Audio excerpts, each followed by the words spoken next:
ओम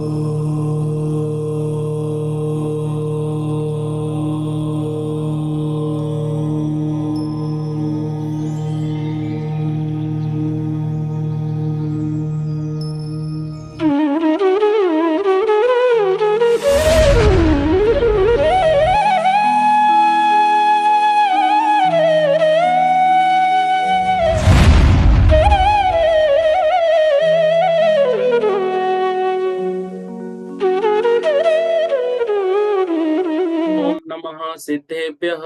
ओम नमः सिद्धेभ्यः। ओम नमः सिद्धेभ्यः।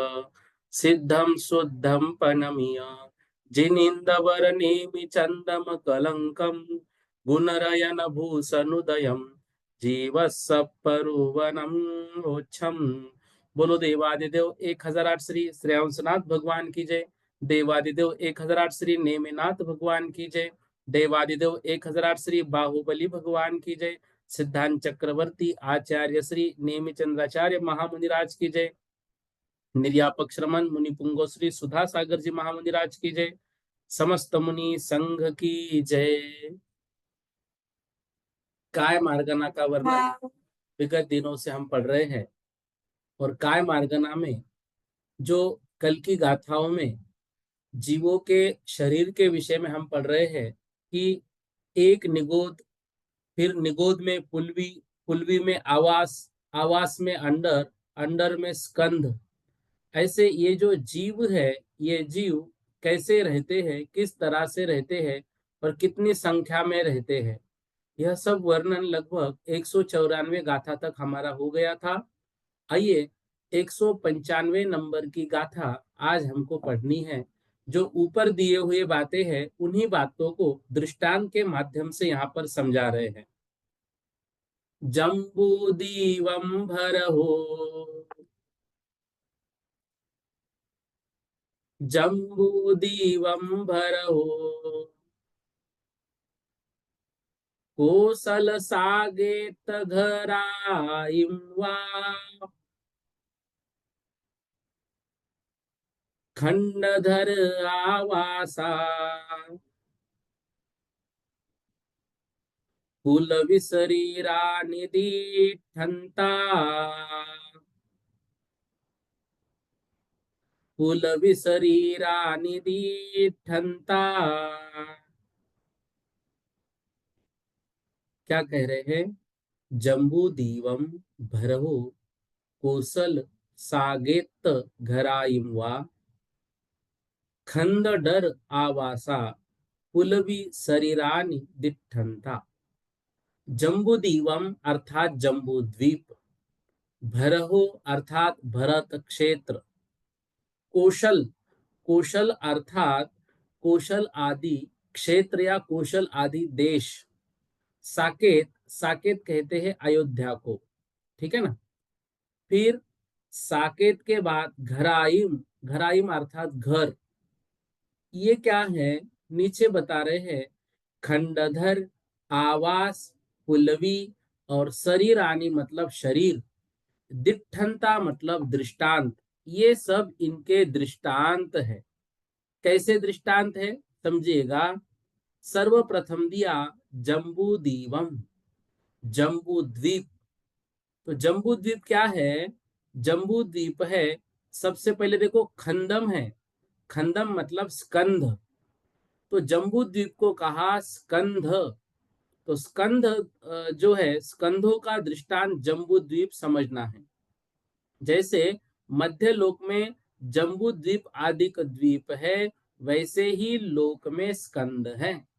जैसे पूरे मध्य लोक में जम्बू द्वीप आदि बहुत सारे द्वीप है, ऐसे ही मध्य लोक में स्कंद है। फिर कंद के बाद शब्द आया है अंडर। तो अंडर किसे, अंडर कैसे समझेंगे हम? तो बता रहे हैं जम्बू द्वीप के बाद देखो भरव शब्द है अर्थात भरत क्षेत्र। तो अंडरों का दृष्टांत दिया भरत आदि क्षेत्र। फिर दिया है कोसल और नीचे दिया है आवास। तो जैसे जम्बू द्वीप में भरत क्षेत्र आदि के क्षेत्र पाए जाते हैं, वैसे ही स्कंद आदि में अंडर पाए जाते हैं। और आवास के लिए दिया आवासों का दृष्टांत कौशल आदि देश। खंडर के बाद आवास है ना, और ऊपर है कौशल, तो आवास का दृष्टांत दिया कौशल आदि देश। ठीक है ना। तो जैसे भरत क्षेत्र में कौशल देश आदि अनेक देश पाए जाते हैं, वैसे ही अंडर में आवास पाए जाते हैं। आवास के बाद दिया है पुलवी शब्द, और ऊपर दिया है सागेत। तो सागेत मतलब अयोध्या नगरी, तो पुलवी का दृष्टांत दिया है अयोध्या आदि नगर। मतलब एक कौशल देश में अयोध्या आदि अनेक नगर पाए जाते हैं, वैसे ही आवास में पुल्लवी पाए जाते हैं, पुल्लवी। ठीक है। पुल्लवी के बाद दिया है शरीरानी अर्थात शरीर। तो शरीर का दृष्टांत दिया अयोध्या के गृह आदि मतलब घर आदि। तो जैसे अयोध्या में अनेक ग्रह पाए जाते हैं, ग्रह मतलब घर, अयोध्या में अनेक गृह आदि पाए जाते हैं, वैसे ही पुलवी में बादर निगोद शरीर जानने चाहिए।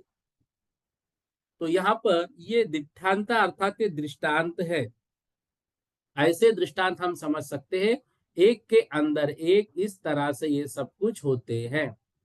तो क्या बता रहे देखिए, जम्बू द्वीप, भरत क्षेत्र, कौशल देश, साकेत अर्थात अयोध्या नगरी, ठीक है ना, फिर घर, ये क्रम से स्कंध, अंडर, आवास, पुलवी और देह के समान हैं।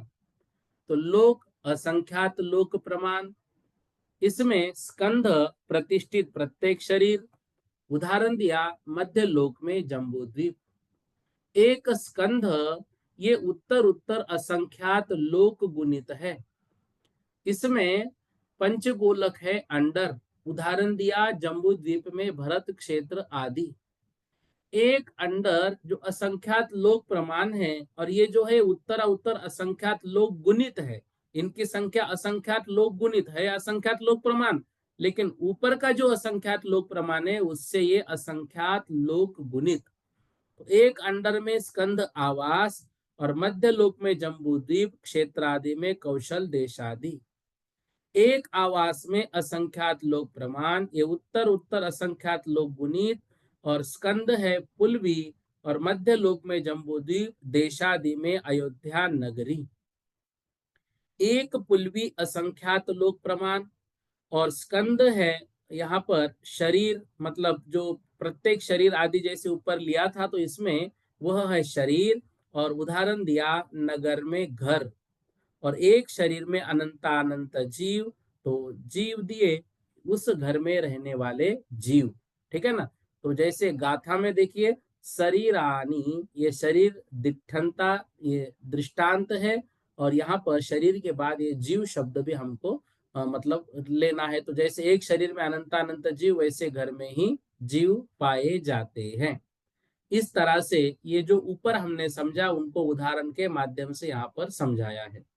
अगली गाथा देखिए, ए गनिगोद शरीरे,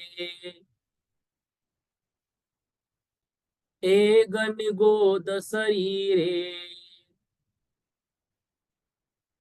जीवादौवप्पमान दो दिठा, सिद्धेहिम अनंत गुणा,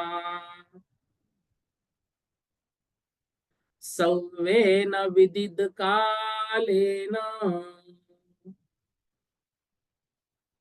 सौवेन विदिद कालेन,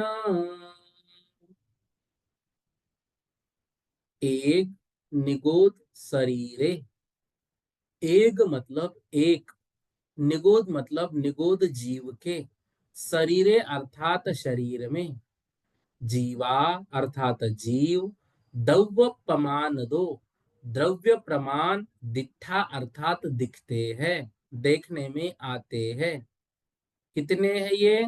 सिद्धे हिम, सिद्धों से, अनंत गुना, अनंत गुण, सव्वेन विदित कालेन, जो सर्व विदित काल, व्यतीत काल, जो बीत चुका है वह काल।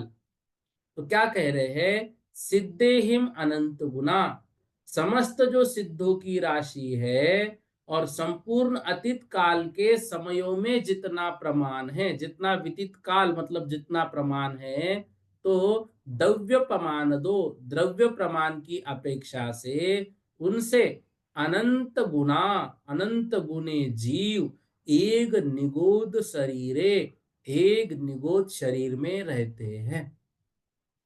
जितने अभी सिद्ध बने हैं और संपूर्ण अतीत काल में जितने समय अभी होंगे, उतना प्रमाण द्रव्य की अपेक्षा से और उनसे भी अनंत गुने जीव एक निगोद शरीरे, एक निगोद शरीर में रहते हैं।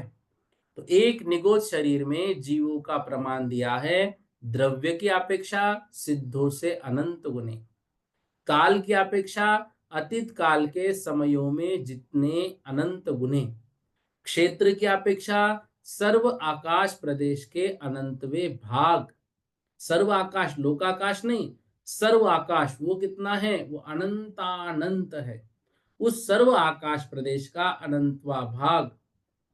तो लोक प्रदेश के प्रदेशों से अनंत मतलब लोकाकाश के प्रदेशों से अनंत गुने और भाव की अपेक्षा केवल ज्ञान के अविभागी प्रतिच्छेदों के अनंतवे भाग सर्वावधि ज्ञान के विषयभूत भावों से अनंत गुणे। सर्वावधि ज्ञान केवल ज्ञान से किंचित न्यून है और सर्वावधि ज्ञान का विषयभूत जितने भाव है उससे अनंत गुणे, यह भाव की अपेक्षा, ये याद रखना है, अच्छा विषय है। एक निगोद शरीर में जीवों का प्रमाण द्रव्य क्षेत्र काल भाव की अपेक्षा, द्रव्य की अपेक्षा सिद्धों से अनंत गुने, काल की अपेक्षा अतीत काल में जितने समय हुए उससे अनंत गुने, क्षेत्र की अपेक्षा सर्व आकाश प्रदेश प्रदेश के अनंत विभाग अर्थात लोकाकाश के प्रदेशों से अनंत गुने और भाव की अपेक्षा केवल ज्ञान के अविभागी प्रतिच्छेदों के अनंत विभाग सर्वावधि ज्ञान के विषयभूत भावों से अनंत गुने। इतने जाना, इतने जानने चाहिए। एक निगोद शरीरे, एक निगोद शरीर में जीव द्रव्य प्रमाण दो, द्रव्य प्रमाण से दिखते हैं, तो जितने सिद्ध है उनसे अनंत गुना जीव और विदित काल की अपेक्षा जितने काल बीत गए हैं अतीत में उन समयों से भी अनंत गुने एक निगोद शरीर में। मतलब बहुत बार ऐसा मन में प्रश्न आता है कि 6 महीने 8 समय में 608 जीव सिद्धत्व को प्राप्त हो रहे हैं, मोक्ष में जा रहे हैं, फिर एक वक्त ऐसा आएगा कि यह भूमि खाली हो जाएगी, यहाँ कौन रहेगा? तो देखिएगा ये कभी खाली होने वाली नहीं है। क्यों? क्योंकि एक निगोद शरीर में अभी तक जितने सिद्ध बने ना उनसे अनंत गुनी राशि तो एक निगोद शरीर में है। और ये अनंत भी कैसा है अभी नीचे बताएंगे, अक्षय अनंत, जिसका क्षय होने वाला नहीं है। तो जो निगोद से मतलब जो इतर निगोद है और नित्य निगोद है, तो नित्य निगोद से 608 जीव निकलते हैं, तो वो 608 जीव निकले और कितने भी मोक्ष चले जाए तो वो मोक्ष जाने के बाद भी यहाँ पर कभी भी उस राशि की समाप्ति होने वाली नहीं है। इसलिए दुनिया की चिंता छोड़कर इस पृथ्वी में जीव रहेंगे कि नहीं रहेंगे इस चिंता को छोड़कर हमें अपनी आत्मा का कल्याण करना है, क्योंकि ये राशि कभी समाप्त होने वाली नहीं है। इसलिए हमें तो बस अपना चिंतन करते हुए कि मुझे तो यहाँ नहीं रहना है, बाकी जो मतलब जो जहाँ जैसा है द्रव्य क्षेत्र काल भाव जिनका जैसा होना है वो तो होगा, वो तो चलते रहने वाला है। कितने जीव मोक्ष चले गए वो और जीव बाहर आते जाएंगे, ऊपर चलते जाएंगे, तो ये सब चलने वाला है। 608 जीव सिद्धत में बने, 608 जीव यहाँ पर राशि में आ गए यहाँ पर, तो ये सब चलते रहेगा क्रम। इसलिए यह जो क्रम है यह क्रम के पीछे हमें नहीं, हमें तो अपना सोचना है। इन गाथाओं से यह चिंतन हमें करना है, इतने जीव एक निगूढ़ शरीर में पाए जाते हैं, तो इतने जीव है और सिद्ध कितने हैं, सिद्ध उनका अनंतवा भाग है, इतने ही हैं। मतलब सिद्धों से अनंत गुना राशि एक निगुद या शरीर में, तो एक निगुद से अनंत अनंतवा भाग जो है सिद्धों की राशि, मतलब कितने कम सिद्ध है, मतलब अनंत काल से सिद्ध हो रहे हैं फिर भी कितने कम सिद्ध है, क्योंकि राशि तो इतनी यहाँ पर है। तो हमें उन कम सिद्धों की राशि वाले स्थान में पहुंचना है, ऐसा हमारा चिंतन होना चाहिए। चिंतन भाव ऐसे ही होने चाहिए। भले ही अभी हम त्याग में आगे नहीं बढ़ सके, भले अभी हम व्रतों में आगे नहीं बढ़ सके, लेकिन इतना चिंतन तो अवश्य होना चाहिए, क्योंकि भावना भवनाशिनी होती है। जितनी भावना हम भाएंगे, वह हमारे भवों की नाश करने के लिए कारण बनेगी। तो लोक का चिंतन, लोक में रहने वाले जीव इस तरह से हम करेंगे, तो वह भावना हमारी भव की नाशनी कारण बनेगी। इसलिए चिंतन तो हमेशा अच्छा ही हमारा हो। ठीक है। अगले देखिए गाथा। अत्थि अनंता जीवा जेहिं न पत्तो तसान परिणामो भाव कलंक सपौरा भाव कलंक सुपौरा निगोदवासं न मुंचन्ति। क्या कह रहे हैं? अत्थि अनंता जीवा जेहिम न। अत्थि अनंता जीवा जेहिम न। अत्थि अर्थात होते हैं अनंता, अनंत, जीवा, जीव, जेहिम न पत्तो तसान परिणामो, इनमें से पत्तो मतलब प्राप्त, तसानम मतलब त्रस जीवों के परिणामों परिणाम, भाव कलंक सुपौरा, भाव कलंक, पौरा मतलब बहुत अधिक, प्रचुर मात्रा में, निगोदवासम, निगोदवासी न मुंचंती, वे वहां से बाहर नहीं आते हैं। ठीक है। क्या कह रहे देखो, यहाँ पर यू समझो कि यह नित्य निगोद का लक्षण है। नित्य निगोद का लक्षण बता रहे हैं। अत्थि अनंता जीवा, अनादि संसार में निगोद पर्याय को ही भोगते हुए अनंता जीवा, अनंत जीव है। अत्थि अनंता जीवा जेहिम, जिसमें अनादि संसार निगोद पर्याय को भोगते हुए अनंत जीव है, उसको नित्य निगोद नाम धारक सदाकाल कहते हैं। वो नित्य निगोद है। अब जेहिम न पत्तो तसान परिणामो, जिन्होंने तसान, त्रस अर्थात द्विंद्रिय, तीन इंद्रिय, चार इंद्रिय, पंचेंद्रिय, ऐसे त्रसों के परिणामों, परिणाम को अर्थात पर्याय को कभी भी नहीं पाया, ऐसे अनंत जीव है जो अनादि संसार को भोग रहे हैं, वे नित्य निगोद में है। अनंता जीवा अत्थि, अनंत जीव है। जेहिम न, जिन्होंने नहीं प्राप्त किए, पत्तो मतलब प्राप्त किए, किसको? तसान परिणामों, त्रस के परिणामों को, परिणाम मतलब यहाँ पर्याय को, मतलब इन्होंने दो इंद्रिय से लेकर पंचेंद्रिय परिणाम को कभी भी प्राप्त नहीं किया। क्यों नहीं प्राप्त किया? भाव कलंक सुपौरा, यहाँ पर इस नित्य निगोद में जो भाव, जो भाव है नित्य निगोद पर्याय के कारणभूत, नित्य निगोद क्यों मिलती है? जो उसमें जो कारण है, जो भाव, कलंक अर्थात कलंक यहाँ पर कहा है कषायों को। तो वो जो नित्य निगोद में रहने के लिए जो आवश्यक पर्याय अर्थात वो जो कषाय है, वह कषाय उनका उदित है, वह प्रकट है। उस कषाय के कारण वे वहां से बाहर आए ही नहीं। और वह कषाय कैसा है? वह कषाय भी पूरा प्रचुर मात्रा में है। अर्थात जो नित्य निगोद में रहने के लिए आवश्यक भाव है, ऐसा अशुभ भाव ही होगा, वो तो शुभ नहीं होगा क्योंकि नित्य निगोद में रख रहा है।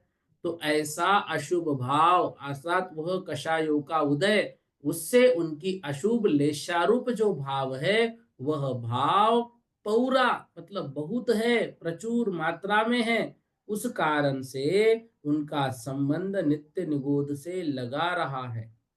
निगोद वासम न मुंचंती, और इस कारण से ये जो निगोदिया जीव है, ये नित्य निगोद जीव निगोदवास न मुंचंती, छोड़ते नहीं है, वहीं पर रहते हैं। इसी कारण निगोद पर्याय का आदि अंत रहित पना जानना चाहिए। अनंत जीवों का नित्य निगोदपना कहा है। तो जैसे ऊपर बताया है ना कि नित्य निगोदिया जीव अनंतानंत है, वो लगे हैं क्योंकि उनके भाव वहां वैसे ही है जो वहां के लिए आवश्यक है, वो वैसे ही भाव है। क्वचित कदाचित उनके परिणामों की किंचित मंदता होती है। वे अनंतानंत जीवों में से मात्र 608 जीव, तो उतने 608 जीव ही वहां से बाहर आते हैं। बाकी कषायों की मंदता भयंकर है, इस कारण से वे जीव वहीं रहते हैं। तो नित्य विशेषण के द्वारा यहाँ पर हमें समझना है, बाकी जो जीव है वो अनित्य निगोदिया, वे चतुर्गति से निगोद रूप भ्रमण करके, मतलब चतुर्गति भ्रमण करते फिर से निगोद में आए हैं, वे इतर निगोद हैं। ठीक है ना।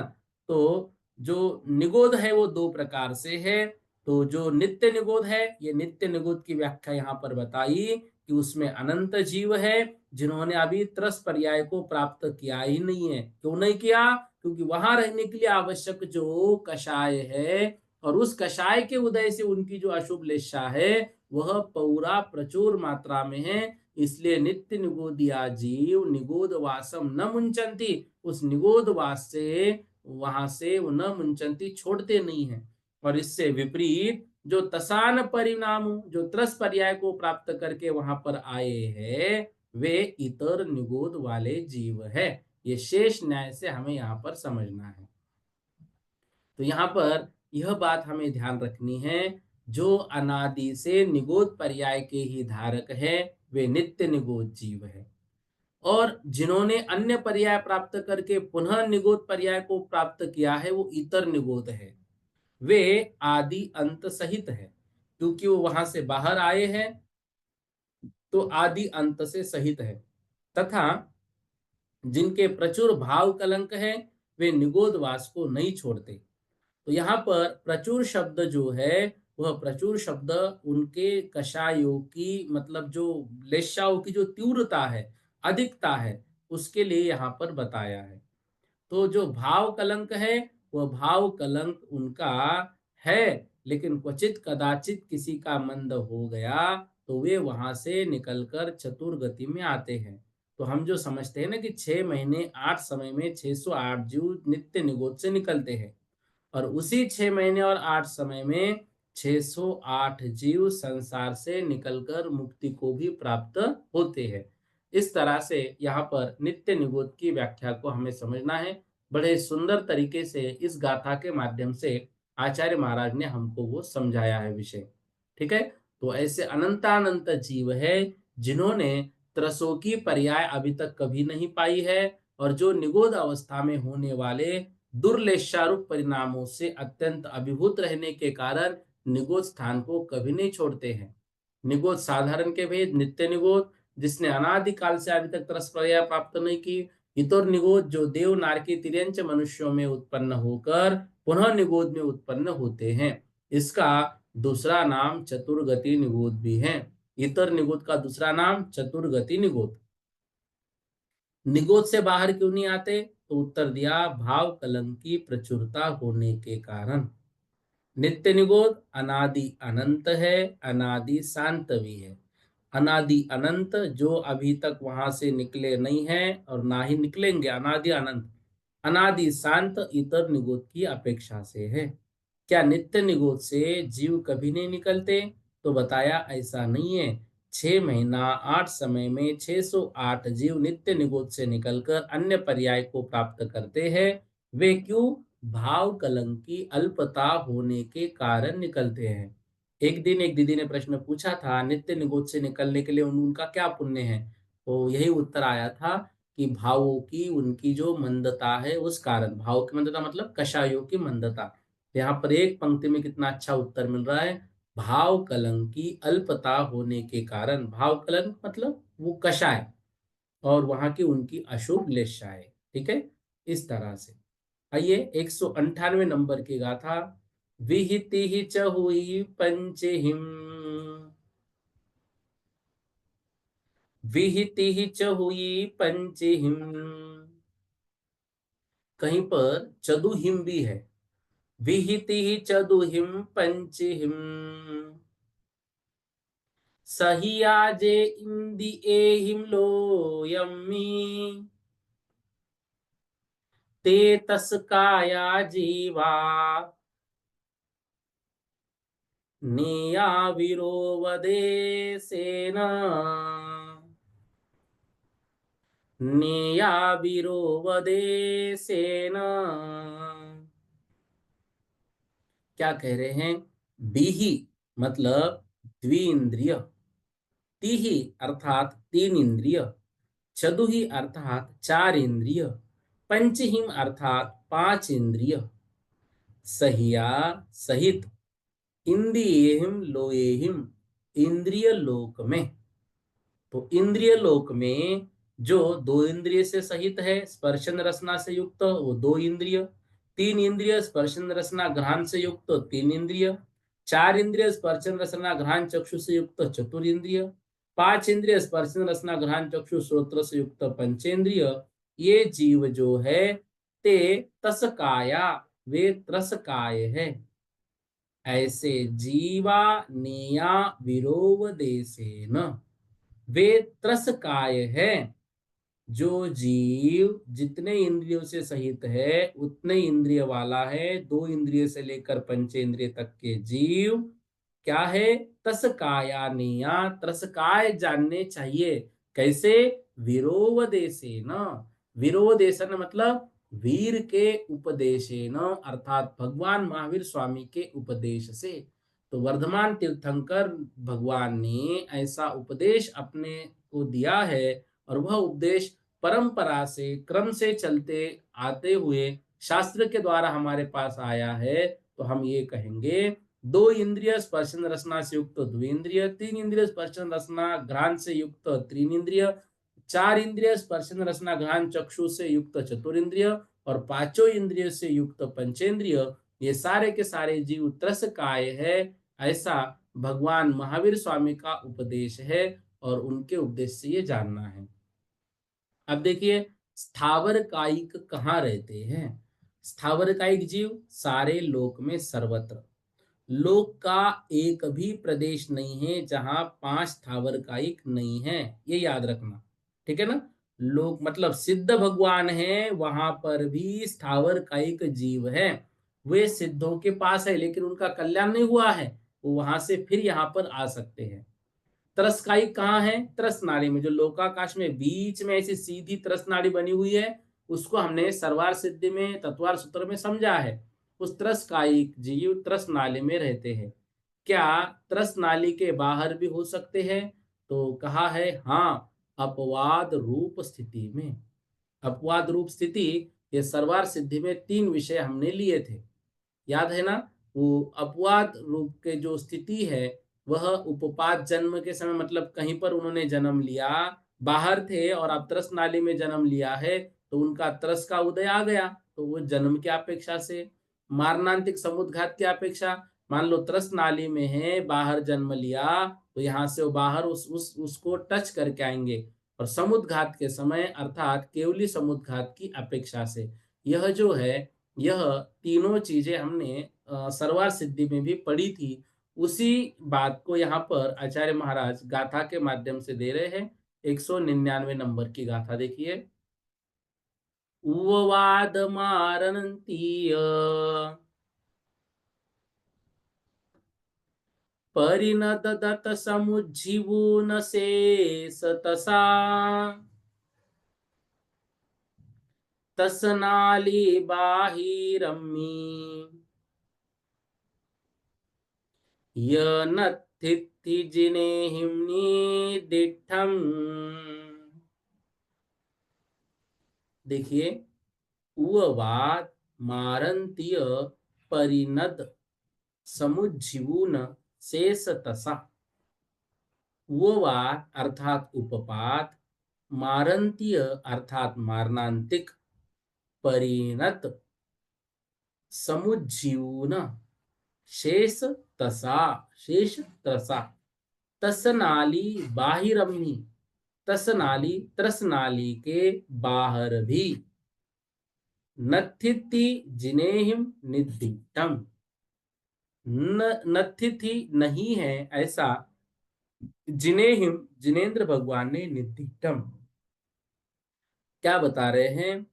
उववाद अर्थात जो भी पर्याय थी, उस विवक्षित पर्याय के पहले समय में पर्याय की प्राप्ति उसे उपपाद कहते हैं।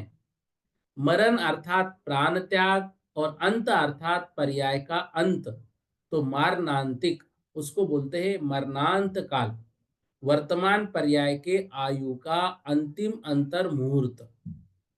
तो एक तो पहला उपपाद बताया।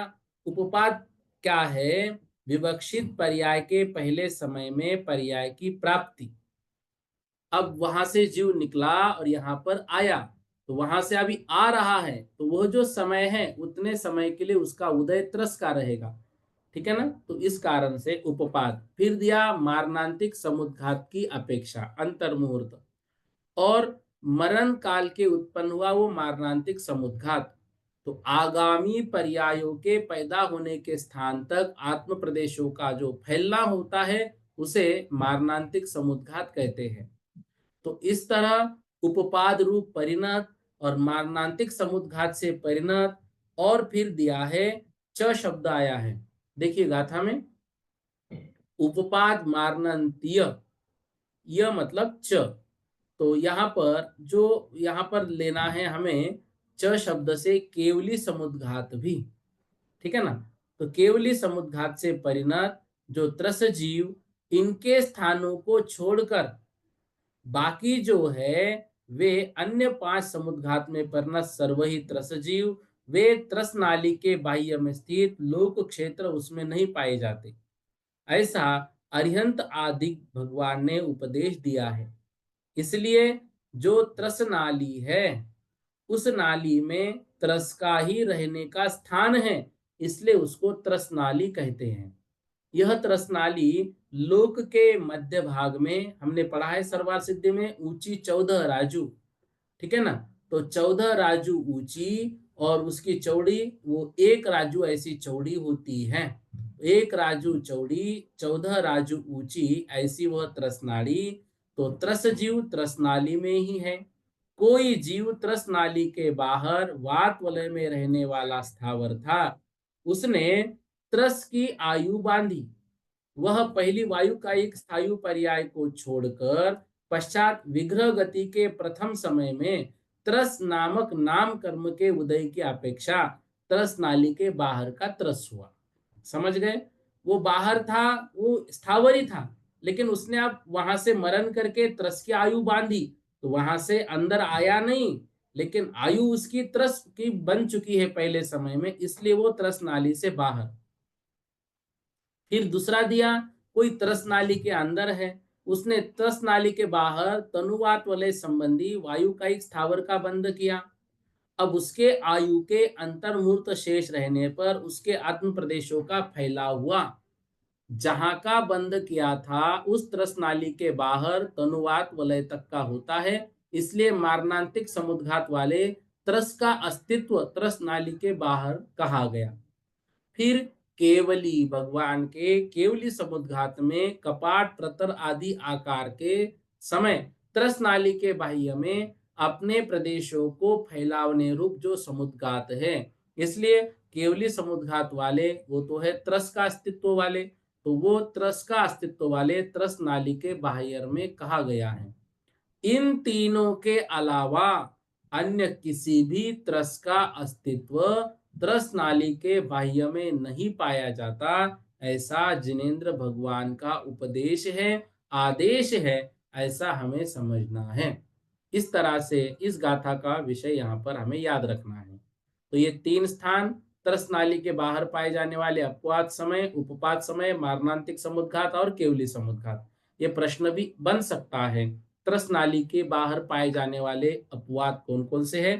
तो 199 नंबर की गाथा के अनुसार हमें उत्तर लिखना है। उपवाद के समय जो है वो मारणांतिक समुद्घात अभी जो समझाया वही स्थिति है, केवली समुद्घात की भी स्थिति समझाई, और जो उपपाद मतलब जन्म लेना है उसकी भी स्थिति समझाई। वो तीनों ही बातें इसमें देखिए पीडीएफ में लिखी हुई है। ठीक है, आइए 200 नंबर की गाथा, मतलब पहले हम 100 का टप्पा एक पार किए थे, अब 200 का करेंगे और शीघ्र ही 300 तक हम पहुंच जाएंगे, तो लगभग गोमटसार जीव कांड का अध्ययन हमारा पूर्ण हो जाएगा। फिर सिद्धांत प्रवेशिका करेंगे। देखिए, विषय बहुत अधिक हैं, लेकिन वक्त हमारे पास बहुत कम है। उसमें भी संख्या की गाथाएं थोड़ी कठिन लग रही है, इसलिए थोड़ा शीघ्रता उसमें से करके हम आगे बढ़ रहे हैं। समझने का विषय तो है और वो समझेंगे भी, लेकिन अध्ययन अभी हम करेंगे, परीक्षा देंगे, और परीक्षा के बाद ऐसा नहीं समझना है कि आप गोमटसार जीव कांड का काम हो गया। उसमें यदि हम प्रतिदिन एक गाथा को अर्थ और भावार्थ से पढ़ेंगे, समझेंगे, तो बहुत अच्छा विषय हमको मिलेगा, और लगभग आगम जो है इसमें भरा हुआ है। तो इसलिए ये सब चीजें भी हमें इसको दूर नहीं करना है ग्रंथों का। हमारे पास वैसे तो अगले साल में इसके आगे की गाथाएं है, लेकिन यह विषय भी जितना हो सके उतना पक्का करने का प्रयास हमको करना है। ठीक है, देखिए 200 नंबर की गाथा। पुढवी आदि च उन्नम,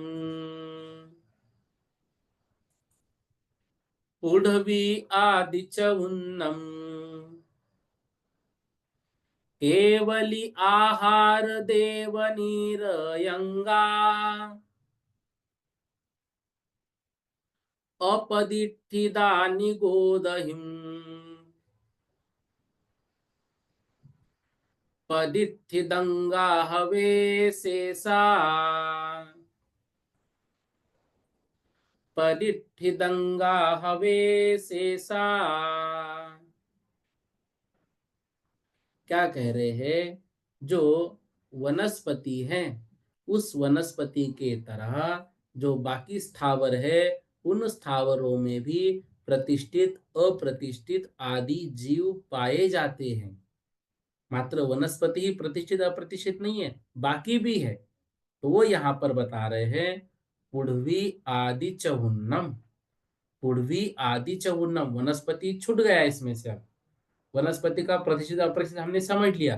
तो पुढ़वी आदि चौन्नम मतलब पृथ्वी आदि चार, पृथ्वी कायिक, जल कायिक, अग्नि कायिक और वायु कायिक। ठीक है ना, ये इन चारों का केवली, और केवली भगवान का शरीर, फिर आहार अर्थात आहारक शरीर, फिर देव निरंगा। तो यहाँ पर देव और निरयंगा, देव मतलब देवों का शरीर, और निरयंगा अर्थात नारकियों का शरीर। ठीक है ना, अपदिठिदा निगोदिहिम, फिर निगोद शरीरों से अपठितिदा अप्रतिष्ठित है, आश्रित नहीं है। कौन कौन से शरीर? देखिए क्या कह रहे हैं, पृथ्वी आदि चार प्रकार के जीव, पृथ्वी, अप, तेज, वायु, इन सब का शरीर, फिर केवली भगवान का शरीर, फिर आहारक का शरीर, फिर देवों का शरीर, और फिर नारकियों का शरीर। इन सबके शरीर से सर्व निगोद शरीरों से अप्रतिष्ठित है, अर्थात इनमें वो आश्रित नहीं है, अर्थात इनमें निगोद शरीर नहीं पाए जाते। अब जो है, इनके अलावा जितने शरीर हैं जो शेष रहे, वे जीव उनके शरीर प्रतिष्ठित जानना, अर्थात उनके शरीर में निगोद शरीर पाए जाते हैं। इसलिए अवशेष सर्व निगोद शरीरों से प्रतिष्ठित है, आश्रित है। तो सप्रतिष्ठित प्रत्येक वनस्पति, द्विइंद्रिय, तीन इंद्रिय, चतुरिंद्रिय, पंचेंद्रिय, त्रियंच, और पहले कहे हैं इनके अलावा अवशेष मनुष्य। तो पहले कहे मतलब पहले जो बताए यहाँ पर, केवली भगवान, आहारक शरीर के धारी, देवों का शरीर और नारकियों का शरीर, इनके अलावा बाकी शेष मनुष्य, इन सभी के शरीर में निगोदिया जीव पाए जाते हैं, तो ये प्रतिष्ठित है। तो पृथ्वी, अग्नि, वायु और जल ये अप्रतिष्ठित है।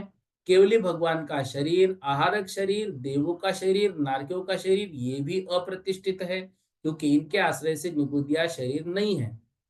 फिर बाकी जो बचे वे सब शरीर, वे कौन कौन से हैं? सप्रतिष्ठित प्रत्येक वनस्पति, वो तो हमने पढ़ी थी। 2 इंद्रियों का शरीर, 3 इंद्रियों का शरीर, 4 इंद्रियों का शरीर, पंचेंद्रिय तिर्यंचों का शरीर, और ऊपर जो मनुष्य आए उन मनुष्यों को छोड़ के बाकी सब पंचेंद्रिय मनुष्यों में निगोदिया जीव पाए ही जाते हैं, होते ही हैं। तो निगोदिया जीव किन जीवों के शरीरों में नहीं होते? तो 8 प्रकार के जीवों के शरीर में निगोदिया जीव नहीं है। पृथ्वी, जल, अग्नि, वायु, देव और नारकी, आहारक शरीर और केवली भगवान का शरीर। इनका टोटल करेंगे तो पृथ्वी आदि 4, देव नारकी 2, आहारक 1, केवली भगवान एक, ऐसे 8 शरीर। इनमें निगोदिया जीव नहीं पाए जाते, बाकी सब जगह पर निगोदिया जीव पाए जाते हैं, होते हैं। ठीक है। अब देखिए, ये जो जीव हैं, मतलब जो पृथ्वी कायिक है, जल कायिक है, अग्नि कायिक है, वायु कायिक है, वनस्पति कायिक है और त्रस कायिक है, इन सबके शरीरों का आकार कैसा होता है, वो आकार इस गाथा के माध्यम से हमको बता रहे हैं। मसूरिम्बुबिन सुई, मसूरम्बुबिंदुन सुई, यहाँ बिंदु दू शब्द छूट गया। मसूरम्बु बिंदु सुई, कलावधय सन्निनो हवे देहो,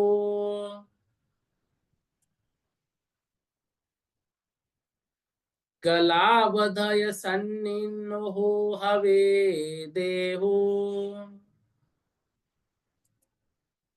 पुडवी आदि च उन्नम, पुडवी आदि च उन्नम, तरुतस काया अनेय विहार, तरुतस काया अनेय विहार। क्या कह रहे हैं? मसूर, मसूर अर्थात मसूर की दाल, मतलब जो अखंड दाल, मसूर का अन्न जो होता है, मसूर। फिर दिया है, मसूर के बाद दिया है अंबु बिंदु। अंबु मतलब जल, बिंदु मतलब उसकी बूंद। तो पहले दिया मसूर, फिर दिया अंबु बिंदु अर्थात जल की बिंदु, फिर दिया है सुई। ठीक है ना। तो कला मतलब समूह, तो सुई कला मतलब सुइयों का समूह। ठीक है ना, सुइयों का समूह।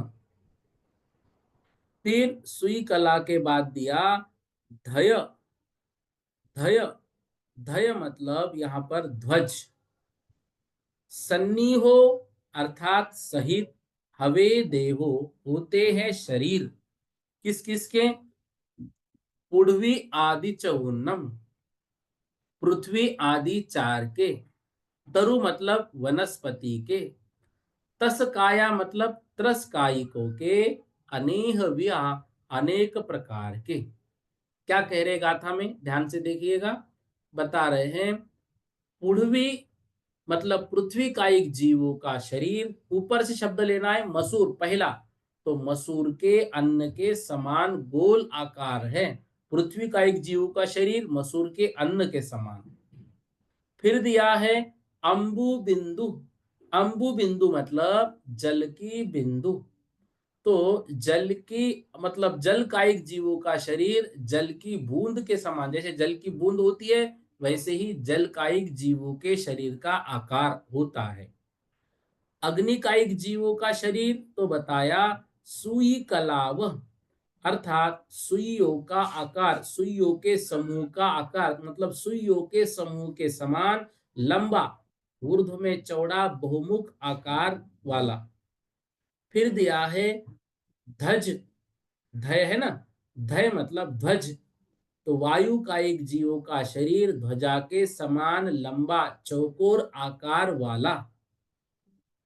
इस प्रकार से इन चारों के आकार, इनकी अवगाहना घनांगुल के असंख्यात्वे भाग मात्र है, इसलिए ये अलग अलग दिखाई नहीं देते हमें। मतलब इनका आकार जो है घनांगुल का असंख्यात्वा भाग है, घनांगुल हमने समझा था, ठीक है ना, उसका भी असंख्यात्वा भाग है। इसलिए जल की बूंद हमें दिखती है, उन जल की बूंदों में पाए जाने वाले जल की बूंद के आकार की गोल गोल जीव अलग अलग हम नहीं देख सकते। पृथ्वी हमें दिखती है, पृथ्वी का एक, लेकिन उसके अलग अलग अंदर जो अलग अलग मसूर के अन्न के समान जीव वो दिखते नहीं, क्योंकि वो घनांगुल के असंख्यात्वे भाग मात्र उतनी अवगाहना है उनकी।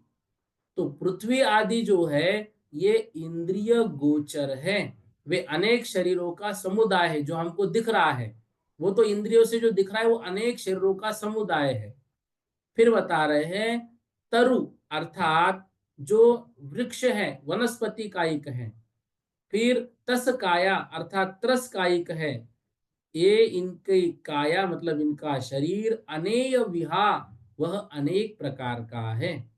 तो वे घनांगुल के असंख्यात भाग से लेकर संख्यात घनांगुल प्रमाण अवगाहना के धारक होते हैं, इसलिए उनका आकार हमें दिखता है। तो यह आकार अनेह विहा, अनेक प्रकार का होता है। ठीक है, वह आकार अनेक प्रकार का होता है, इस तरह से यहाँ पर समझना है। ठीक, एक गाथा और हो जाएगी 202 नंबर की। इस विषय को हमें याद रखना है। देखो, पृथ्वी का आकार मसूल की दाल के समान, जल का जल की बिंदु, अग्नि सुइयों का समूह, वायु ध्वजा, वनस्पति अनेक प्रकार, त्रस अनेक प्रकार। तो पृथ्वी जल आदि का जो शरीर दिखता है वो अनेक जीवों के शरीरों का समूह है। ठीक है ना। अब देखो 202 नंबर की गाथा। जह भार वहो पूरी सो, जह भार वहो पूरी सो,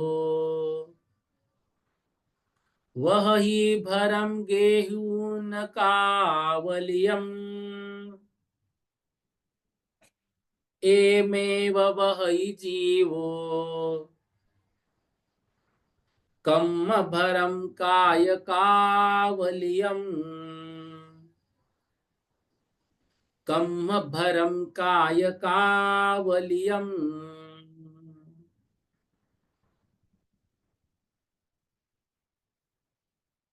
जह जैसे, भार वह, भार वह मतलब भार का वहन करने वाला, पुरुषो पुरुष, वह ही वहन करते हुए, भरम घेऊन भार को लेकर, कावलियम अर्थात कावलिया मतलब कावरिया कांवर। तो जैसे लोक में बोझ को वहन करने वाला, यूं कहे बोझ को ढोने वाला पुरुष कावरिया या कावर, जो उसके कंधे पे लगाते हैं ना, कहीं पानी ले जाते हैं, जैसे वो श्रवण ने कहते माता पिता को लेके गए थे, तो वो कावर में भरे हुए बोझ भार को लेकर विवक्षित स्थान को पहुंचता है। वह जो भार को वहने वाला पुरुष है, वह अपने कांवर में बोझ भार को लेकर जिस स्थान को वहां पर उसको जाना है, उस स्थान को वह पहुंच जाता है। ऐसे ही एमेव अर्थात इसी तरह से जीवो वह ही जीव वहन करता है, कम्म भरम काय कावलियम। उसी तरह से यह संसारी जीव यह क्या करता है, कम्म भरम कर्म भार को, काय मतलब औदारिक आदि शरीर, नो कर्म आदि कर्म और ज्ञानावरणादिक द्रव्य कर्म के भार को लेकर नाना योनि स्थानों को प्राप्त करता है। जैसे ही वह पुरुष कावर के भार को गिराकर किसी एक इष्ट स्थान में विश्राम करके उस भार से उत्पन्न दुख के वियोग से सुखी होकर रहता है, वैसे कोई भव्य जीव काल आदि जो लब्धियां है उसको अंगीकार करते हुए फिर क्या करता है, सम्यक दर्शन की प्राप्ति करते हुए संसारी जो कावर है उससे भरे हुए कर्म भार को छोड़कर, उस भार से उत्पन्न नाना प्रकार की दुख पीड़ा को छोड़कर, उनसे वियोग लेकर लोक के अग्रभाग में स्थित होता है। वह क्या होता है? लोक के अग्रभाग में स्थित होता है। यहाँ पर इस बात को हमें समझना है। तो बता रहे हैं, जह भार वह पुरुषो, जैसे भार को वहन करने वाला पुरुष, वही भरम घेवम कावलियम, उस कावर में भार को लेकर के वही ले जाता है, गंतव्य स्थान तक आता जाता है। ऐसे ही यह संसारी जीव, उसके पास भी कावलिया है, जो आत्मा उसके पास है, उस आत्मा में जो कारमान वर्गनाएं कर्मरूप परिणत होकर के चिपक गई है, वह उसका भार है। वह कर्मों का भार है, औदारिक आदि शरीरों का भार है, नो कर्म आदि का भार है। उस भार को लेकर वह वहन करता है। और जो जीव इस भार से अब विरक्त होना चाहता है, जो जीव अपना आत्म कल्याण चाहता है, वह सम्यक दर्शन को प्राप्त करके, उचित तप साधना करके, और जो मुनिचर्या है उसका पालन करके, फिर अपने दुखों से वियोग प्राप्त कर निश्चित रूप से लोक के अग्रभाग में सिद्धत्व पद को प्राप्त करके अपना आत्म कल्याण कर लेता है। हम सभी यहाँ पर जो अध्ययन कर रहे हैं, हम सभी का मकसद है। तो जिस प्रकार कोई भारवाही पुरुष काव वाटिका द्वारा भार का वहन करता है, उसी प्रकार यह जीव भी काय वाटिका में कर्म भार का वहन करता है। और जो नहीं करना चाहता है, वह जीव अपने तप आदि के द्वारा और सम्यक दर्शन को धारण करके, तप आदि तप करके, मुनिचर्या का पालन करके उस सिद्धत्व को प्राप्त करता है। हम सभी का मकसद भी यही है, इसीलिए हम अध्ययन कर रहे हैं, आगम को पढ़ रहे हैं, ताकि इनको पढ़ करके हमारी बुद्धि भी संसार के दुखों से भयभीत हो जाए, संसार के दुखों का हमें डर लग जाए। और जैसे लोक के अग्रभाग में सिद्ध भगवान बैठे हुए हैं, ऐसे ही हम भी यहाँ के सभी कर्म भार को छोड़कर लोक के अग्रभाग में स्थित हो जाए, अपने इष्ट स्थान पर चले जाए। इसी मंगलमय भावना के साथ आज का अध्ययन हम यही करते हैं। कल 203 नंबर की गाथा से पढ़ेंगे। बोधि समाधि परिणाम।